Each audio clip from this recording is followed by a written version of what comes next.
Bonsoir à toutes et à tous. Nous nous retrouvons ici après ce fameux classico pour faire le débrief.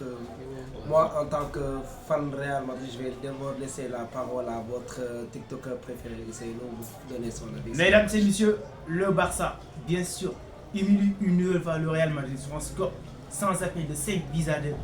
Comme vous le constatez, à chaque classico, c'est quand même une festivité ici à l'université. Donc nous allons bien sûr débriefer rapidement ces matchs-là avec bien sûr mon cher collègue, comme vous le constatez. C'est la deuxième défaite du Barça contre du Real Madrid contre le Barça. Les gars, c'est maintenant inanime. Le Barça est quand même favori à chaque fois maintenant qu'il joue face au Real Madrid. Parce qu'on a vu récemment humilié ses yeux sur un score de 4-0. Aujourd'hui aussi, du côté de l'Arabie Saoudite, sans bien sûr les supporters du Barça, bien encore moins ceux du Real. En terre neutre, le Barça claque une nouvelle fois au Real Madrid. Que pensez-vous, mon cher ami, de cette défaite du Barça, de cette défaite du Real Madrid? Une domination écrasante, je vais dire, de la part des Blaugrana, sur la base d'abord d'une formation qui était un peu discutable avec Chouameni en défense, alors qu'il y avait quand même le jeune Asensio qui avait prouvé sur le banc. En plus de cela, il n'y avait vraiment pas d'inspiration au milieu de terrain. Les joueurs tels que Kamavinga n'étaient pas très inspirés. Et avec un Bellingham aussi qui n'était pas dans les grands jours, le Real Madrid n'a pas su faire grand-chose pour faire mal au Blaugrana lors de la première mi-temps. Le Barça, quand même, a été très impactant au niveau du milieu de terrain. On a vu le Barça a été dominateur depuis le début. On a vu que le Barça a mis en impact physique. Le Barça a été vraiment de manière, on peut dire, a clairement dominé cette rencontre du début jusqu'à la fin. On a vu, malgré ce rouge, le Real Madrid n'arrive pas, bien sûr, à prendre une option sur cette équipe du Barça. On a vu que le Real Madrid a bien commencé avec l'ouverture, bien sûr, de Kylian Mbappé. On ouverture des scores très rapidement, bien sûr, par Kylian Mbappé. On pensait que, bien sûr, ça va certainement tourner du côté, bien sûr, du Real Madrid. Malheureusement, ce n'est pas le cas. Le Barça inflige une nouvelle fois, bien sûr, cette effet du Real Madrid. On a vu quand même une composition qui a quand même fait des débats parce que beaucoup d'entre eux, même des supporters du Real Madrid, pensent que bien sûr l'entraîneur Carlo Ancelotti aurait dû titulariser le jeune, comme on vient juste de le dire, le jeune Raúl Asensio, qui aurait dû être titulaire parce qu'il a prouvé maintes fois depuis le début de la saison, à chaque fois qu'on fait appel à lui, il est bon présent au niveau bien sûr de la défense centrale. C'était sans aucun doute la révélation du collègue du Real Madrid au niveau bien sûr de l'assise défensive.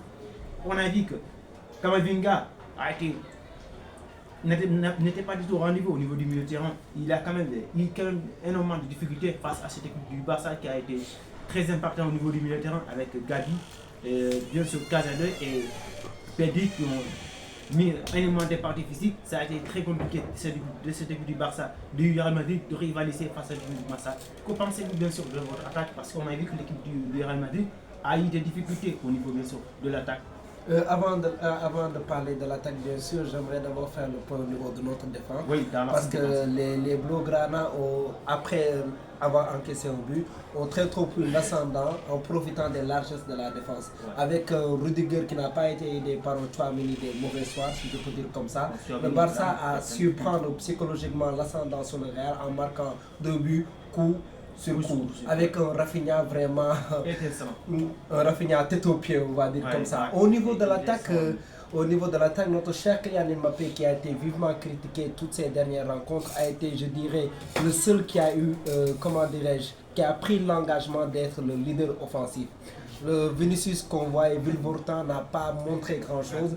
On a vraiment vu que c'était un Kylian Mbappé qui, par ses appels de balle, ses courses, ses dribbles même, qui essayait de tenter, mais malheureusement il y avait un réel manque de réussite là-bas. Ce n'était vraiment, le Real Madrid n'était pas aidé par ses joueurs. Donc franchement c'est une nouvelle défaite, une très grande défaite du Real Madrid. Je crois qu'il y a une remise en question qui doit se poser. Bien sûr, au sein de cette équipe. Effectivement, Ancelotti doit revoir ses décisions. Le Mister est en grand danger parce que cette défaite montre une nouvelle fois ce qui se passe sur la première partie de saison du Real Madrid. C'est-à-dire une équipe qui gagne mais qui ne propose rien dedans, c'est-à-dire qui gagne sur le fil. On l'a vu avec des équipes telles que Lille et d'autres équipes. Le Real Madrid est suffisant. Et je ne peux pas dire qu'en tant que meilleur club del mundo, tu ne peux pas être suffisant. Et le Barça nous l'a rappelé encore aujourd'hui. Donc pour ce que j'ai à dire, c'est une excellente victoire, tant sur les buts que sur la prestation du Barça. Franchement, je tiens à féliciter le FC Barcelone quand même. Et pour le Real Madrid, tout reste encore à refaire pour la deuxième partie de saison. Évidemment. Donc, bon, les gars, on va clôturer le chapitre sur cette défaite du Barça. Après l'analyse, bien sûr, de mon cher confrère, il a bien sûr appelé cette équipe du Real Madrid. Je pense qu'il y aura quand même des questions qui devaient se poser au sein de cette équipe parce qu'on a vu, c'est la deuxième défaite et c'est pas n'importe quelle défaite. D'ailleurs, cette équipe du Real a subi énormément de défaites cette saison, même face à des équipes comme Lille. Il vient de rappeler. Ils ont subi une nouvelle défaite aujourd'hui aussi face à un Barça. Comme je l'ai dit, cette équipe du Barça, il faut qu'on en parle un tout petit peu parce que c'est une équipe, comme je vous l'avais rappelé il n'y a pas longtemps, cette équipe du Barça aime bien sur les grands jours parce qu'on a clairement vu qu'à chaque grand match, le Barça répond présent, même face à cette équipe bien sûr, du Borussia Dortmund.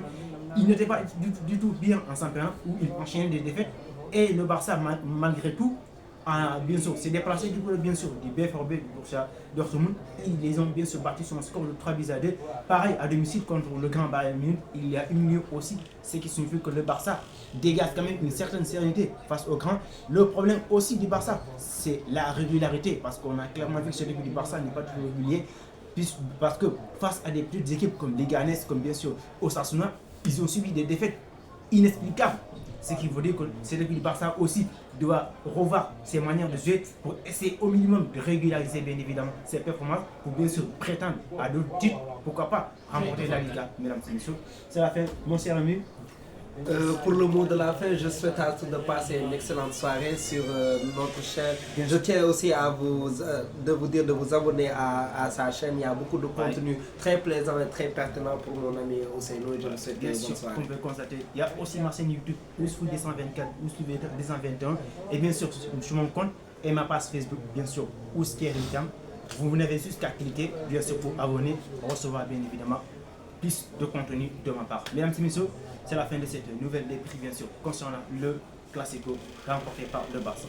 On se remercie bien sûr à tout à l'heure. Mesdames et messieurs, d'ici là, comme je l'ai dit, prenez soin de vous.